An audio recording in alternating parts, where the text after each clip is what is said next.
Hello viewers, UPSC prelims की current affairs की series में आप सभी का स्वागत है। आज हम 5 और टॉपिक देखेंगे। संसद विधानमंडल द्वारा कानून बनाने पर अवमानना नहीं माना जाएगा, ये सुप्रीम कोर्ट ने कहा है। दूसरा टॉपिक है Digi PIN, digital postal index number. तीसरा है emblems and names, prevention of improper use, act 1950।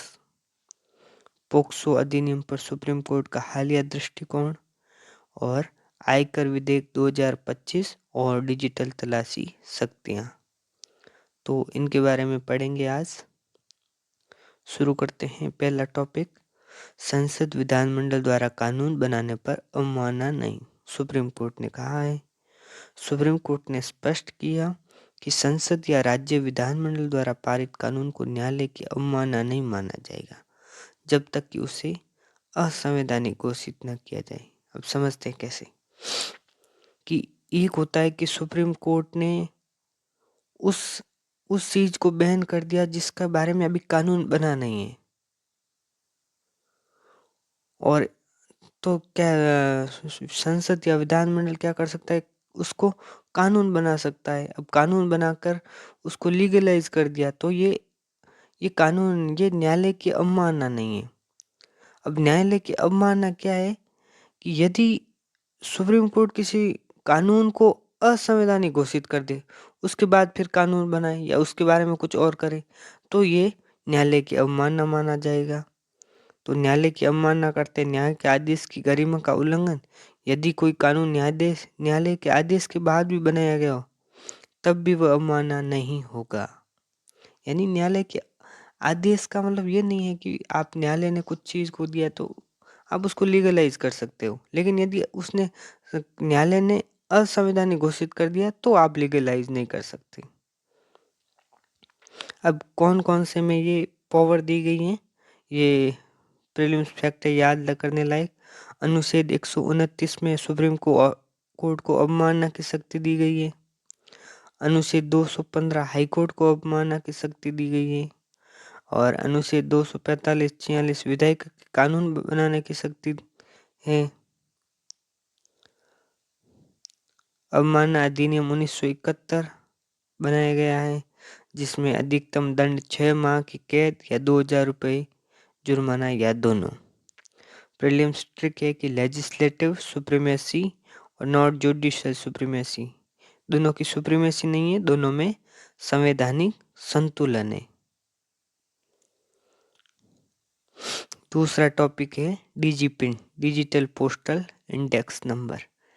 आपने जब आप कहीं पे पता डालते हो या कुछ मंगाना हो तो आप पिन नंबर डालते हो, तो पिन नंबर के साथ ही एक और चीज आ रही है, वो है डीजी पिन। सरकार ला रही है, भारत सरकार ने डीजी पिन नामक नई डिजिटल पता प्रणाली शुरू की। डीजी पिन है क्या? ये अल्फा न्यूमेरिक कोड है।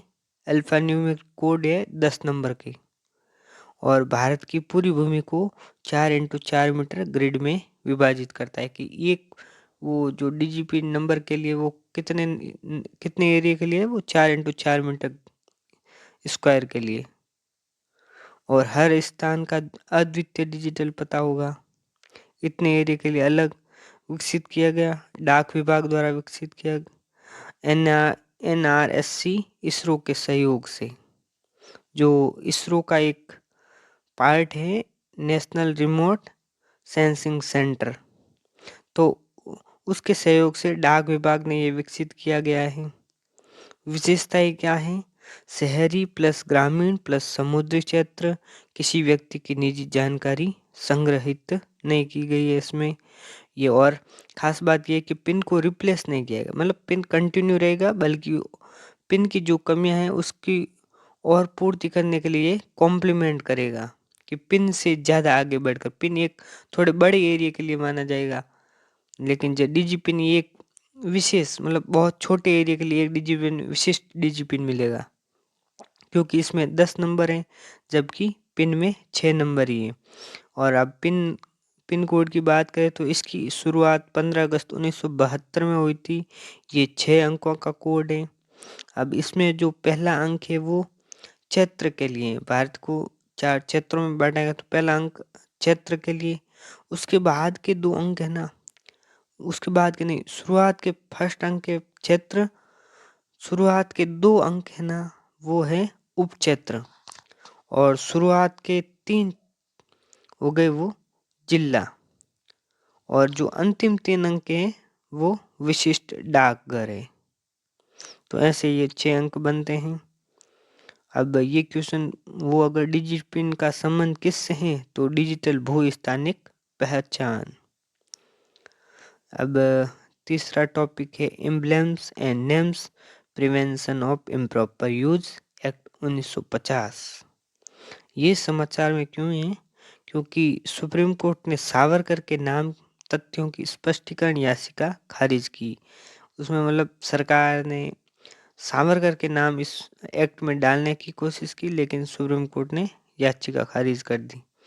अब इसका उद्देश्य क्या है कि राष्ट्रीय प्रतीकों, इस अधिनियम के अंदर राष्ट्रीय प्रतीकों, नामों, पदों के व्यावसायिक दुरुपयोग को रोकना होता है कि अगर इस अधिनियम में इन नामों को डाल दिया तो फिर इसका दुरुपयोग नहीं किया जा सकता। अधिनियम के अंतर अनुसूची में सूचीबद्ध क्या क्या है, एक तो राष्ट्रीय ध्वज है, राष्ट्रीय राष्ट्रपति, प्रधानमंत्री, ऐतिहासिक व्यक्तित्व, गांधी, शिवाजी, इनका विज्ञापन या व्यापार में उपयोग करना प्रतिबंधित है।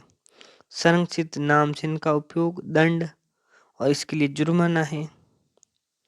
प्रीलिम्स ट्रैप है कि ये अधिनियम अभिव्यक्ति की स्वतंत्रता पर नहीं बल्कि व्यावसायिक दुरुपयोग पर रोक लगाता है। चौथा टॉपिक है पोक्सो अधिनियम पर सुप्रीम कोर्ट का हालिया दृष्टिकोण। पोक्सो क्या है कि बाल संरक्षण अधिनियम है 2012 का।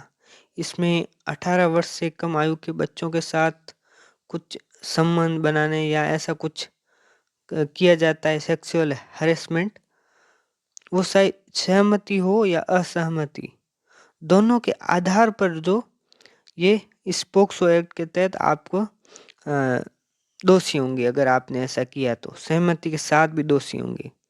तो हाल ही में ऐसा मामला आया कि एक 13 वर्षीय बालिका का मतलब बच्चा हो गया।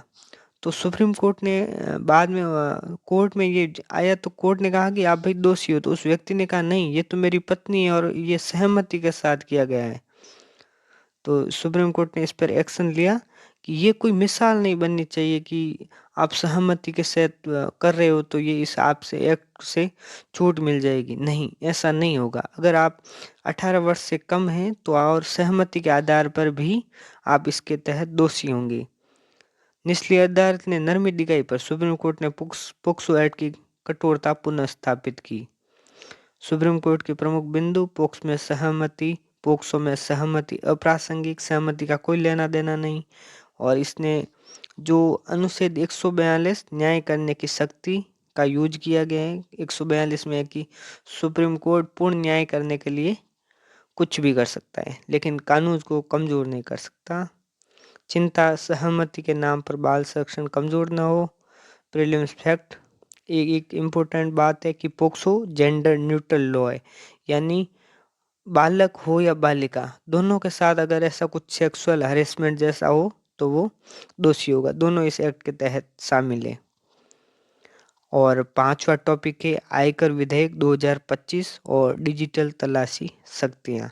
आयकर विधेयक 2025 में डिजिटल सर्च पावर्स का प्रस्ताव है। वर्तमान स्थिति देखिए तो आयकर अधिनियम 1961 की धारा 132 केवल भौतिक तलाशी की बात करता है। आयकर मतलब जो रेड वगैरह डाली जाती है ना आयकर विभाग के तहत, तो उसमें क्या है कि आपकी घर, जमीन ऐसे उनकी तलाशी की जा सकती थी, न कि ईमेल वगैरह या आपके क्लाउड या व्हाट्सएप, इन डिजिटल संपत्तियों की तो चेकिंग नहीं की जा सकती। लेकिन नया प्रस्ताव है कि आभासी डिजिटल क्षेत्र तक पहुंच हो, जैसे ईमेल, क्लाउड्स, डिजिटल अकाउंट्स। अब चिंता ये है कि निजता का अधिकार का उल्लंघन होगा इससे। पुट्टा स्वामीवाद में निजता के अधिकार को मूल अधिकार माना था।